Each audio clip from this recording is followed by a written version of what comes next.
Before we dive into the second half of your free information and training session, I'd like to share 4 brief reminders. First, please remember that this session is exclusively for men. Second, please ensure you have watched the first half prior to watching this to keep the correct flow going. Ladies, your session will follow soon after this one. Please attend your session. Third, similar to our previous session, please allocate a full hour to watch this video. If you are pressed for time, you may always return to it later as it gets uploaded here. Finally, just like before, we will have a short intermission about halfway through.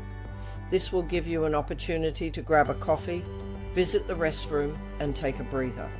Now let's get started. As we transition into the second half of Lesson 1 of Awaken Her Passion, I want to reiterate how crucial this journey is, not just for your partner, but for you as well. We've laid the foundation for understanding what unconditional love truly means, and now it's time to dig deeper.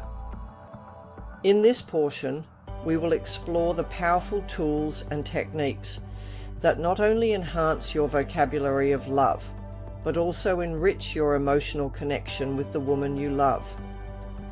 We'll delve into the importance of effective communication, mutual respect, and the genuine expression of your feelings.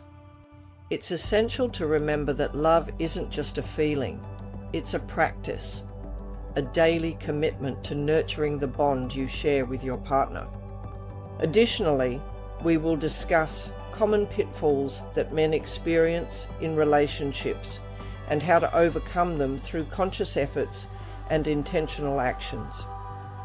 Together, we will practice exercises designed to strengthen your connection, encourage open dialogue, and pave the way for a fulfilling, passionate relationship.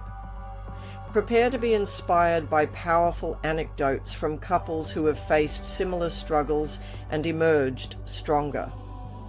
Their stories remind us that hope exists and transformation is possible.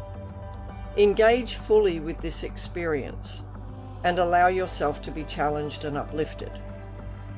I encourage you to watch this video until the end, even if it means returning to it later. We have some exciting bonuses in store that I'm sure will inspire you in a positive way. Hello again, gentlemen. Let's take this important next step in your relationship journey together. Here we go.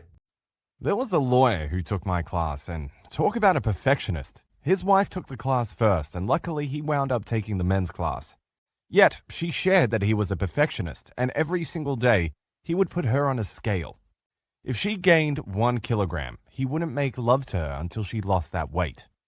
He enrolled her in gourmet cooking classes, interior design classes, aerobics classes, and every other kind of class that you could imagine. He felt that she had to be the perfect lawyer's wife. She told me that she used to be a vicious, bubbly, happy-go-lucky, spur-of-the-moment kind of person. In fact, in high school, she was a girl guide. It was obvious to me that little by little, he was getting rid of everything that she stood for, and every reason that he had fallen in love with her in the beginning.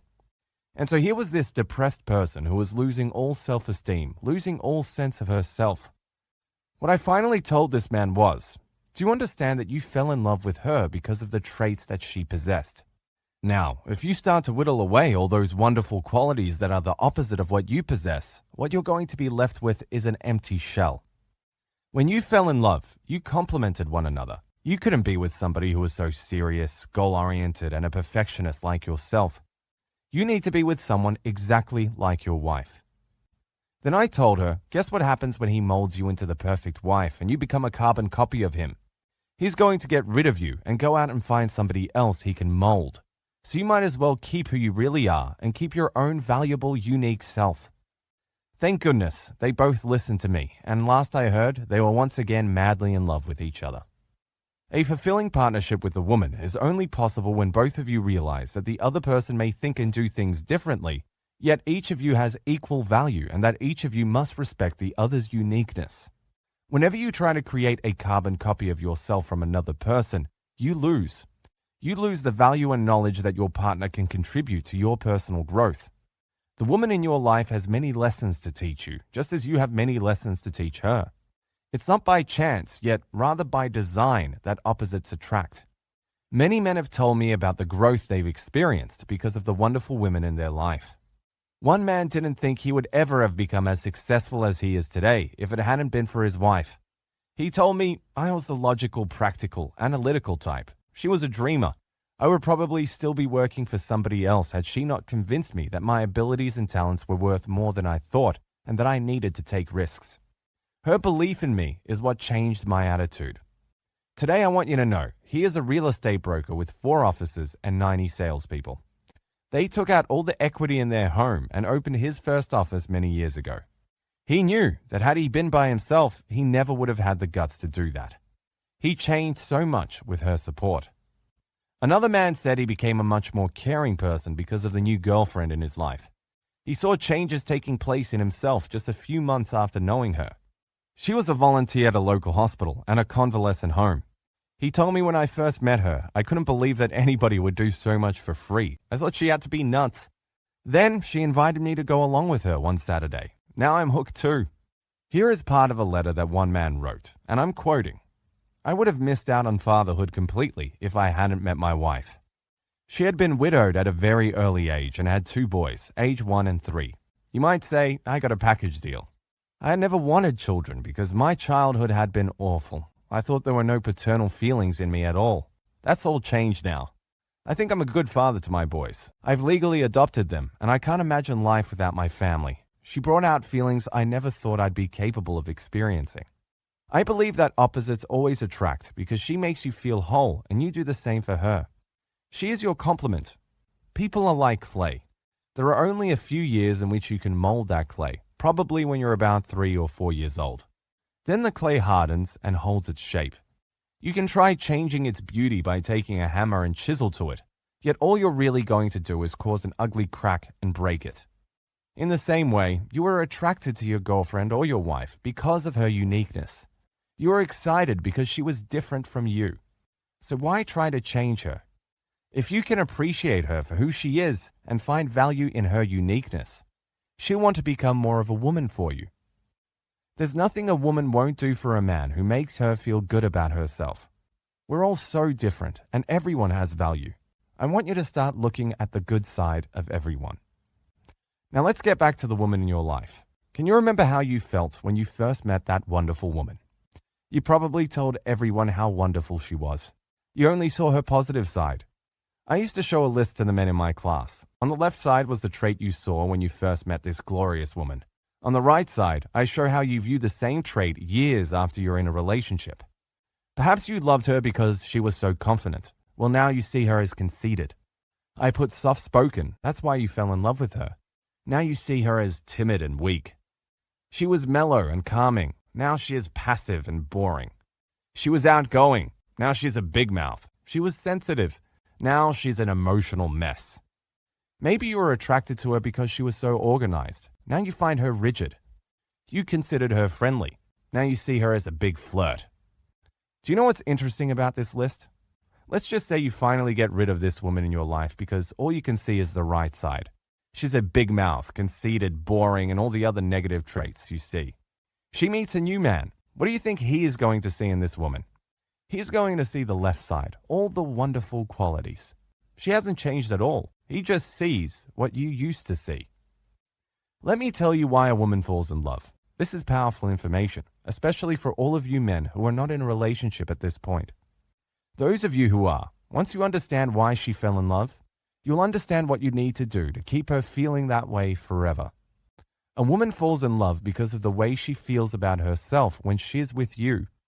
The majority of women in my classes have said they felt prettier, sexier, more intelligent, more capable, and more needed than they ever felt about themselves before that special man came into their lives.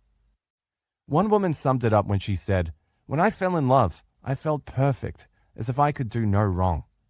For the first time, somebody loved me for who I was, and that was an incredible feeling." Another woman said, "My father was not a complimentary type of person. He used to tell me that I had big ears and no breasts, and that it should be the other way around. Needless to say, I didn't grow up feeling very attractive. Then when my husband came along, He told me how he loved my sexy legs, soft skin, and beautiful smile. He used to say that wherever I was, I lit up the place. I find that I walk a little taller, and I'm much more self-assured because of him. Another woman told me that she had felt stupid most of her life because she was always a little bit slower than her brothers and sisters. Her boyfriend made her feel like she was a capable human being. She said every time I started putting myself down, he made me stop and rephrase what I had to say, leaving out the part where I belittled myself. Over and over, he told me how wonderful and smart I was. He actually convinced me that I had more going for me than I thought. Another woman, Joanne, grew up with alcoholic parents. Her father became verbally abusive and sometimes abused her physically as well. She told the class, Bruce came over one night to pick me up, and my father was already drunk by the time he got there. He was swearing and throwing things. Bruce walked over to him, looked him right in the eye and said, "If you say or do one more thing to Joanne, I'm going to deck you." Right then and there, I knew that I wanted to spend the rest of my life with this man. He was my knight in shining armor. After 37 years, I still feel the same way. He's never stopped protecting me. Bonnie fell in love with Roger, her boss. She was his executive secretary. She told me when I first came to work for him, his office was in shambles. I reorganized and rearranged everything. Soon, he was taking me with him to all his business meetings, and even started asking my opinion on some deals he was working on. He really respected me, and I enjoyed the feeling because it was mutual. We've been married for 11 years, and I love the feeling of being needed. He still consults me before making final decisions. One of the most touching stories which had all the women in tears was Karen. She said, "I had cancer and had to have one of my breasts removed. I was only 32 at the time, and I felt I would never find a man who could love me. Kent and I started dating, and when the inevitable day came, I felt compelled to tell him. He took me in his arms and he said, 'Don't you think you mean more to me than that?' We got married, and I can honestly say that I feel sexy in spite of what happened. It's all because of my kind, gentle, loving husband. And all of these very special men in their lives have boosted their self-esteem. No wonder they're so full of love and respect for them." Many years ago, I read a story that I've never been able to forget. It was called The 8-Cow Wife. It's about a Polynesian boy, Johnny Lingo, who fell in love with a young girl on a nearby island. The girl had been degraded by her father until she had no self-esteem left. In this particular society, when you wanted to get married, you bartered with cows. If the girl was very plain and ordinary, you could pay her father 1 cow. If she was an exceptional woman, you might wind up giving 3 or 4 cows. Women took great personal pride in the number of cows needed for the trade. Johnny could easily have traded 1 cow for this young girl, and her father would have been thrilled just to get rid of her. Instead, Johnny offered 8 cows, which shocked the whole village. When asked why he gave so many, he said he wanted everyone, especially his new wife, to know how much he felt she was worth. When one of the townspeople came to call on Johnny Lingo, he couldn't believe his eyes when he saw Johnny's new wife. She had changed from an ugly young girl into one of the most beautiful young women he had ever seen. Low self-esteem is one of the most common reasons for depression in women. If you treat a woman like a thoroughbred, you won't have a nag. If you put a high value on the woman in your life, I will guarantee that she will try her best to be worthy of your appreciation. If people think highly of you, you don't want to disappoint them. You have a natural tendency to try to live up to their expectations. On the other hand, if a person degraded you, there is nothing to strive for. It takes a tremendous amount of love and tenderness to bring out the best in a woman. In the film 7 Beauties, the main character, played by Jim Carlo Gini, says, "Every woman has a sweetness somewhere inside her. She may seem bitter on the outside, like a cup of coffee when the sugar is settled to the bottom. She needs stirring to bring the sugar to your lips." Male approval is so important to a woman. A woman's father is the first man in her life that either gives or withholds it. My wife had such little approval growing up that I had to give her a tremendous amount. A lot of women don't have a loving, doting father, and they spend the rest of their lives looking for the approval that they never got. Yes, you have to fill the gap. If you don't, she'll keep looking until she finds it. It's not something that she can live without. Now, let me also tell you what an affair is all about.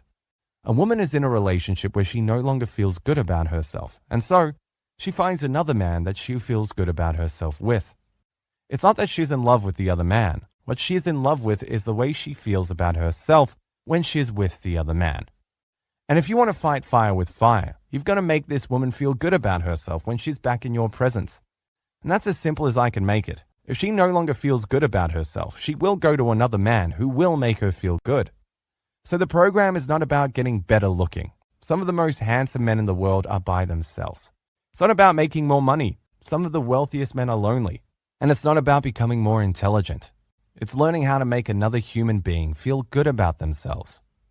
So here's your choice. You can concentrate on what she's not, what she hasn't accomplished, what she's not capable of doing, what she's always doing incorrectly, how inferior she is, and how she just doesn't measure up to your expectations.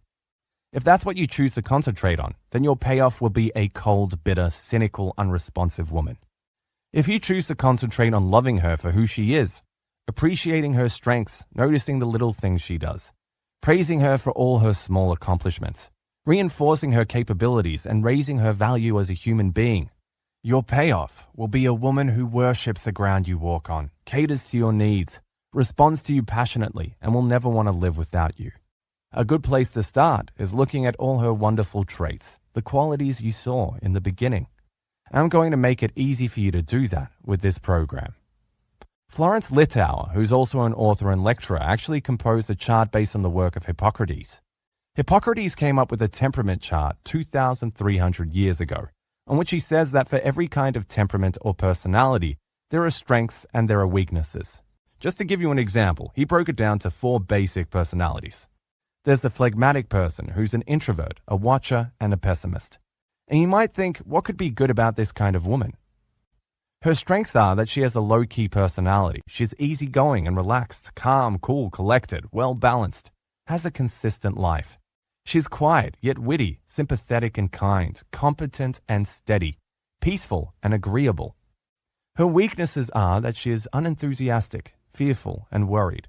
She's indecisive. She avoids responsibility. She's quite selfish and shy. Anyway, the point that I'm trying to make is that for every temperament, there are strengths and there are weaknesses. There are certain professions that people go into depending on their personality. The phlegmatic is usually your diplomat, accountant, teacher, and technician. The next personality is the sanguine. Many people envy this type of person because, after all, they're great storytellers, talkative, the life of the party, have a great sense of humor, and are able to hold on to a listener and grab their attention. Yet look at their weaknesses. They're compulsive talkers, exaggerate and elaborate, dwell on trivia, can't remember names. Sanguine personalities usually are your actors, salespeople, and speakers. Let's look at the next one, the melancholy. That's the introvert, the thinker rather than the watcher, and the pessimist.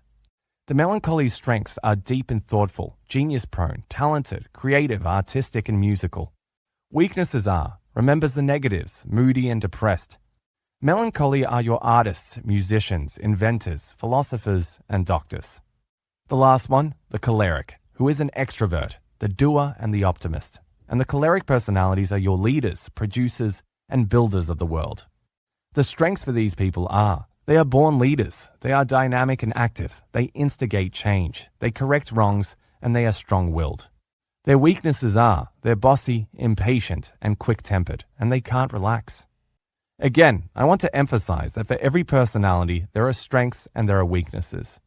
You have a choice. Do I want to dwell on somebody's weaknesses, or do I want to concentrate on what's wonderful, what's special, what's unique, and why they matter in my life? A summary of what I've been talking about up to now is that everybody is part strength, part weakness. We have to learn to emphasize the positive rather than the negative. Just because somebody is different doesn't make them wrong, and different doesn't equal wrong. I remember a man in my class who said, "I don't understand what this class is going to do for me. My wife and I are coming from such different points of view." And let me give you an example. Let's just say that my wife and I want to get to the top of a building. My wife is going to take the elevator to get there. On the other hand, I'm going to put on my sneakers and run up those stairs because I love the physical act of running up the stairs. I love to breathe the fresh air, and I love to watch and enjoy the scenery. So you tell me how 2 people like that are ever going to make it. I said to him, by the end of the class, my hope is that you will take the stairs. You will allow her to take the elevator, and then you'll meet and go for a beautiful dinner and discuss how you both got to the top. You have no right to force her to take the stairs, and she has no right to force you to take the elevator. Both of you have to appreciate your different ways of getting to the top. If you have a relationship based on mutual respect, wouldn't it be nice if once in a while you joined her in the elevator? And wouldn't it be wonderful if once in a while she put on some tennis shoes and joined you on the stairs? Each of us is unique. Each of us is a combination of temperament traits. Nobody is 100% of anything. You will find that you possess many different traits within your own personality. Let me read you a suicide note from a teenager. It begins, "We live on a round planet. We assume, therefore, the planets are round, like the one we live on. Yet, God looking out over the universe sees all kinds of planets. There are oval, rectangular, and square ones. They're not all round like the one we live on. What happens is that before you're born, God sorts out your soul. If you've got a round soul, he puts you on a round planet. If you've got an oval soul, he puts you on an oval planet. And if you've got a triangular soul, he puts you on a triangular planet. In my case, God made a big mistake. I've got an oval soul, and he put me on a round planet. The school, mum, and dad, and even you, doctor, keep trying to file my soul round like everybody else's. All I ever wanted to do was to keep my oval soul. Every house has to have room for different shaped souls. They simply cannot be nor need to be all alike. Yet for many parents, raising children becomes a tug-of-war of filing, shaping, stomping, squashing match to ensure that each child emerges with a proper shaped soul. Marriages often turn out to be that same struggle between two persons who want to be able to respect and even like souls that have a slightly different shape.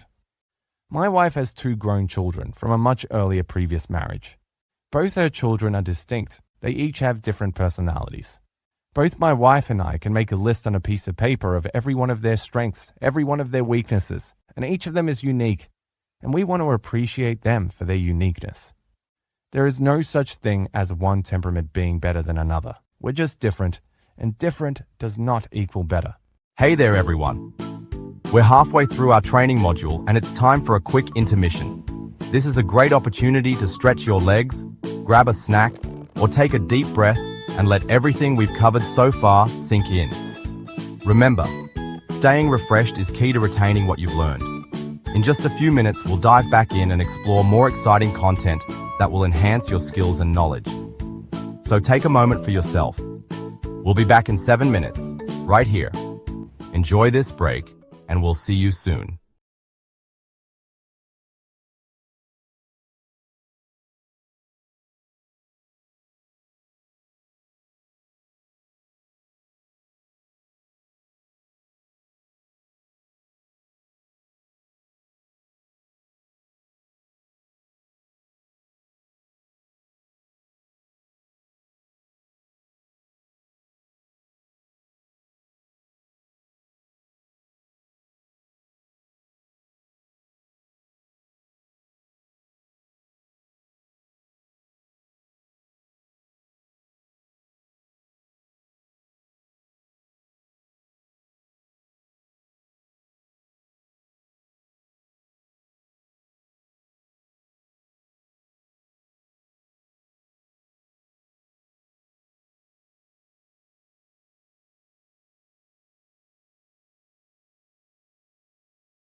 Let me take the smallest room in the house, the bathroom, and show you what happens when two different people are trying to live with one another. And there's no right or wrong, just two different people that are trying to live with one another. One feels toothpaste tubes are squeezed from the bottom and then rolled up. The other person says squeeze the tube and use any fat spot and throw it away when it looks empty. One person feels you must floss your teeth after every meal or your teeth will fall out. The other person says, look, I've never had a cavity and I don't care about flossing. One of you feels mouthwash is just an advertising gimmick. The other person says it's necessary to fight bad breath. Another feels that clean people shower twice a day. The other person says that it's unhealthy to bathe more than 3 times a week. Taking a bath is like lying in your own dirt, and the other says that's the only way I feel really clean. The bathroom door is supposed to be closed when somebody is sitting on the toilet. The other person feels it's not natural to be squeamish about normal bodily functions.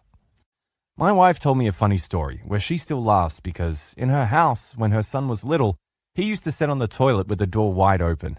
Her daughter would walk by and say, "You are so disgusting." Same house, same upbringing, 2 different children. One of you feels towels need to be changed every day. The other feels clean towels are fine once a week. One of you feels all medications are supposed to be on one shelf. The other one says, who cares what the aspirin is, as long as it's there. How about the toilet paper? One of you wants it to unravel from the top. The other wants to pull it from the bottom. And the toilet seat. What woman hasn't screamed in the middle of the night as she falls into the toilet because he forgot to put the toilet seat back down? There's no right or wrong. Now, if these differences can be found in the smallest room, guess what goes on in the rest of the house? This is just another example of how opposites attract. When we respect our differences, we complement one another. It's our differences which we are attracted to in the beginning of a relationship. Usually a person who wants to lead will be attracted to somebody who wants to follow. A good listener is attracted to a talker. A pessimist is usually attracted to an optimist. By the way, I think that many dating services don't work because when you fill out those questionnaires, they try to match you up with someone who is exactly like you, when they need to be matching you up with someone who's your opposite. Some of you might not want to admit this, yet those of you that have children, especially teenage children, the child that you get along best with is the one that is least like you, and the one that you're always arguing with is the one that's a carbon copy of yourself. If you can't be in a room with your dad for more than 20 minutes before a big argument starts, you can bet your bottom dollar that you have similar personalities. And if the two of you can spend the entire day together, I can bet that your personalities complement one another and you're opposites. So the one we get along with most is the one that is the opposite of what we're like.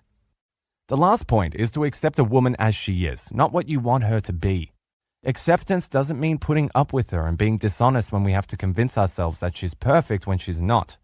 Acceptance happens to be a happy state of mind when we realize it's not our responsibility to make her over, rather appreciating her for who she is. Now, how are you going to do this? Number 1, get rid of a superior attitude. This week, I would like you to think about the woman in your life. I would like you to think about what attracted you to her.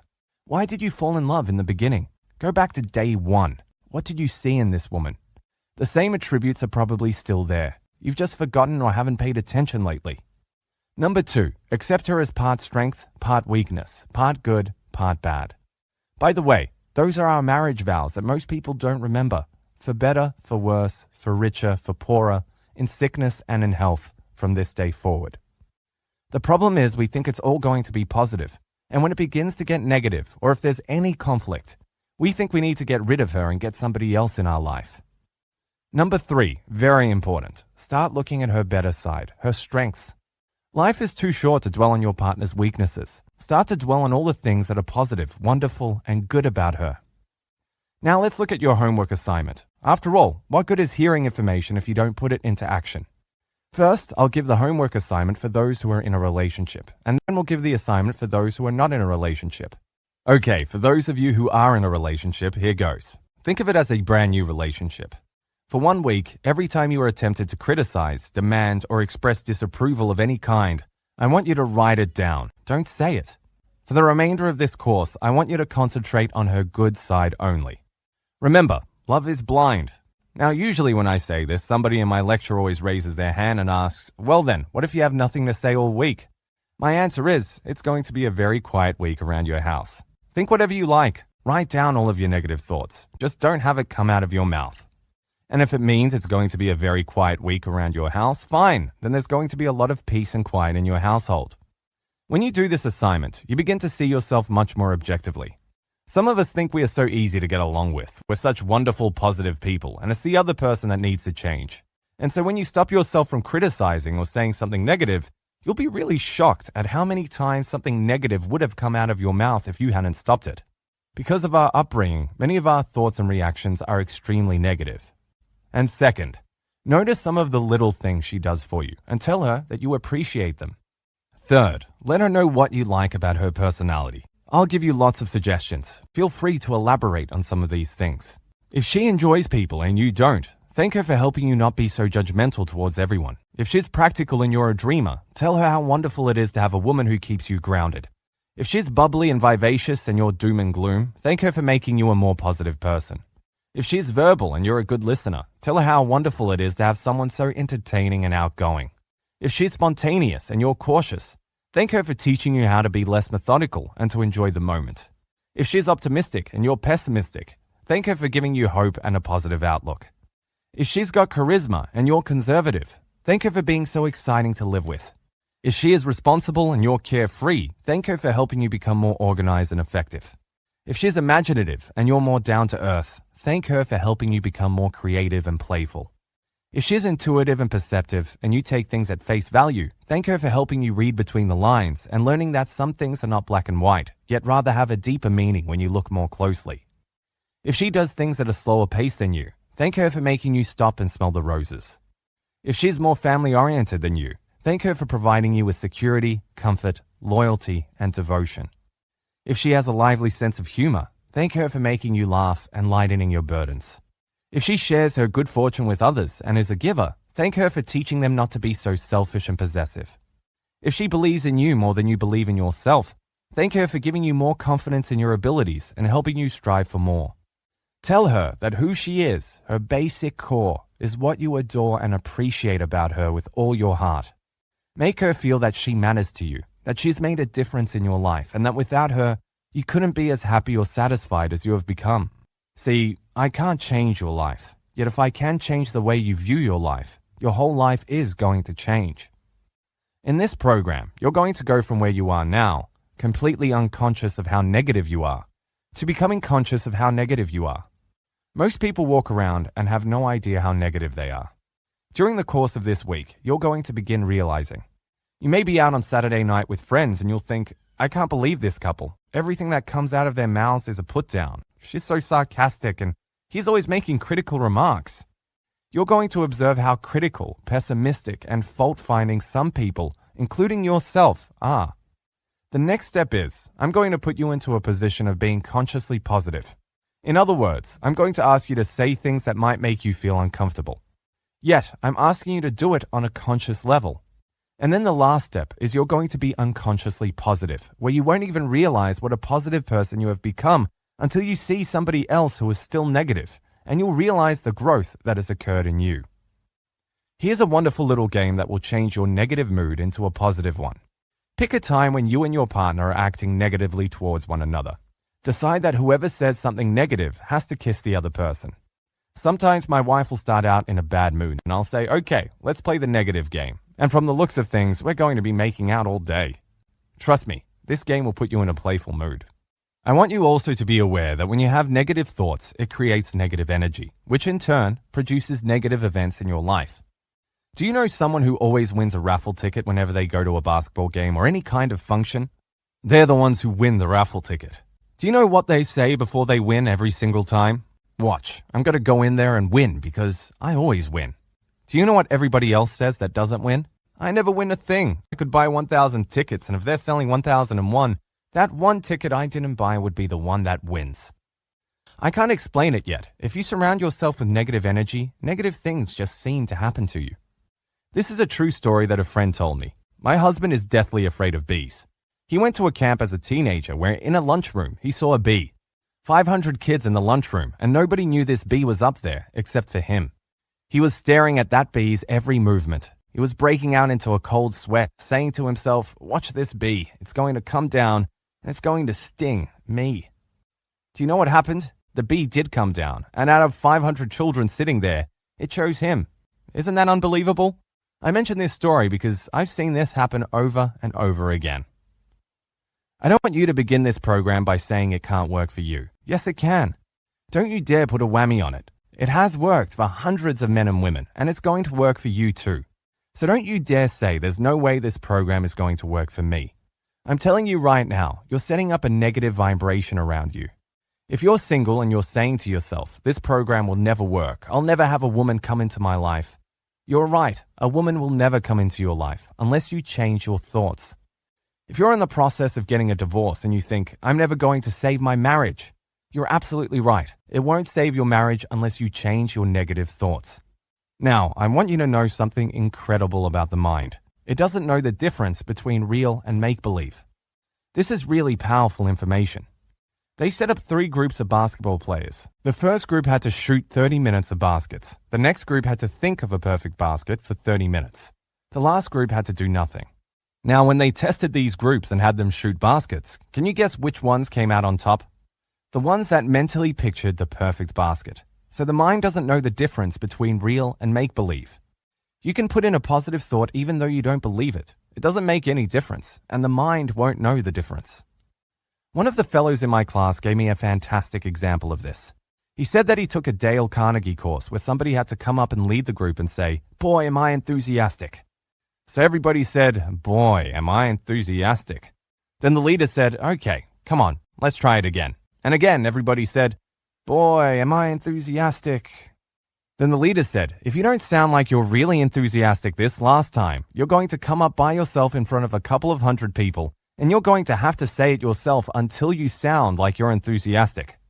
Well, the next time he said, "Okay, group," everybody said, "Boy, am I enthusiastic." They were screaming. Now, the interesting thing is, even though they weren't in the mood and they forced themselves, do you know what happened? There were smiles on everybody's faces. The adrenaline started to flow, and they actually did get excited, and they actually felt enthusiastic. So you can go from a point where you don't feel like you're madly in love to making believe that you're madly in love, and then you'll actually feel it. An example of this is after my wife and I have had an argument, and it's over and there's no loving feelings at that point. I'll say to her, "Okay, I know the argument's over. We don't really feel that loving towards each other. And let's make believe we're madly in love. Now, if you were madly in love with me, what would you do?" And she looks at me and she says, "Well, if I was madly in love with you, I guess I would put my arms around you." And I'll say, "Okay, I know you don't feel it. Let's just make believe." And she'll put her arm around me. And then I'll say, "What else would you do if you were madly in love? Not that we are, yet if we were madly in love." And she says, "Well, if we were madly in love, I guess I couldn't keep my lips away from you. I suppose I'd be kissing you." And then I'll say, "Well, let's just make believe." Well, you get the gist of it. Within a couple of minutes, we're laughing and giggling, and the hurt feelings are over, and we are feeling very loving towards each other. So you can act the part first, and then actually feel the part, and it's just as much fun. For those of you that are single and are not in a relationship, listen to me. I don't want that little voice in the back of your head to start talking to you about preconceived notions when I tell you the following story. A couple of years ago, 2 women in my class, ages 35 and 45, ran an ad in a local newspaper that said, "2 women who have never done anything like this before. Want moonlight walks on the beach, romantic candlelight dinners, etc., etc."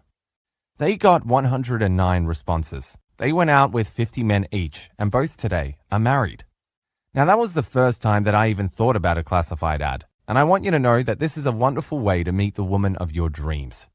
You're going to have to trust me on this. Try it. No negative thoughts. Experience it, and then evaluate it.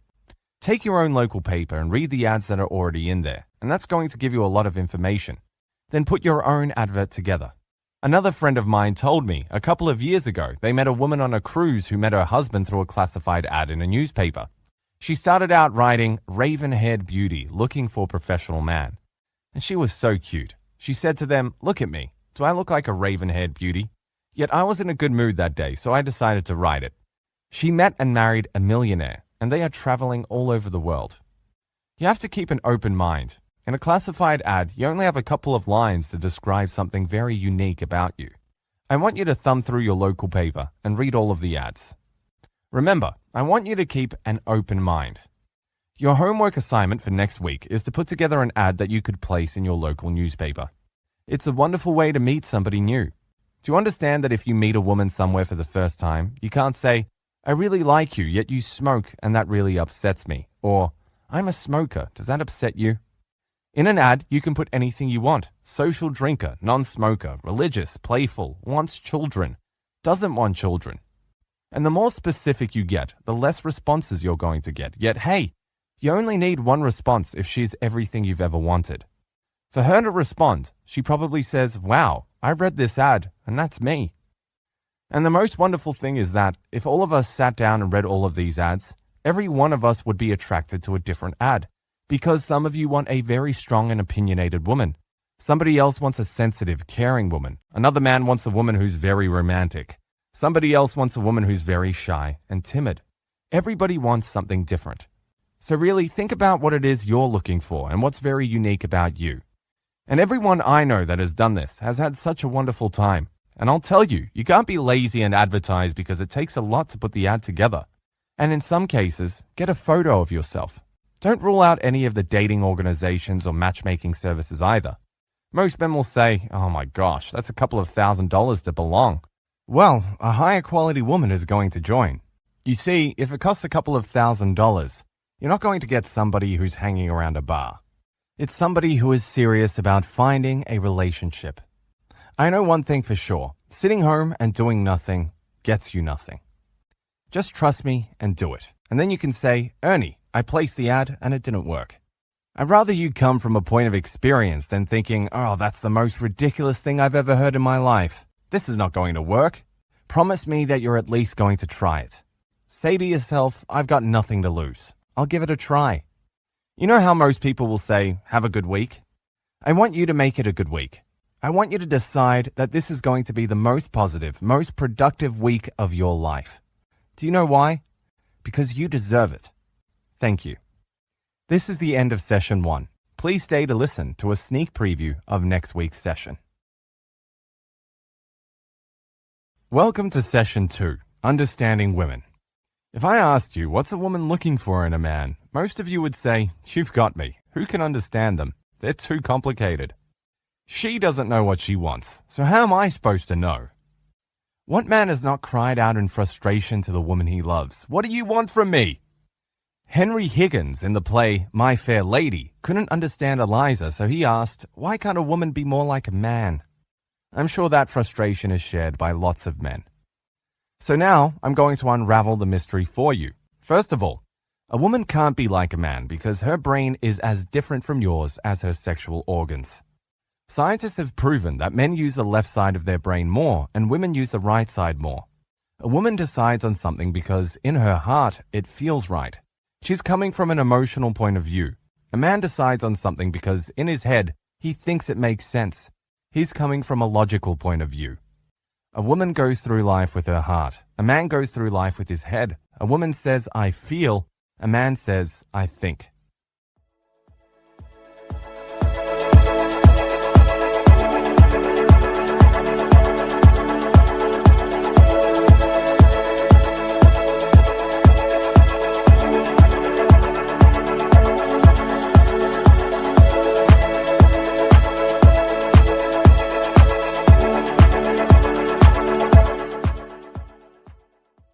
Congratulations on completing the second half of Lesson 1 in Awaken Her Passion. You've taken an important step toward rekindling and deepening the love, passion, and chemistry in your relationship. Remember, transformation is a journey, one that requires ongoing effort, awareness, and the application of the insights you've gained today. To express my gratitude for your commitment to personal growth, I'm thrilled to offer you, until the end of June, an exclusive additional 20% discount on the complete 6-week program, since Ernie is already offering an established 33% discount. Just use the code ANGELA20 during checkout, and you'll unlock a life-changing experience for nearly half the standard price, which is approximately $77 per week for 6 weeks. This way you can be well on your way to a magnificent relationship within the first few weeks of going through this program. And that's not all. You'll also receive a free complimentary lifetime membership to our supportive community and forum group.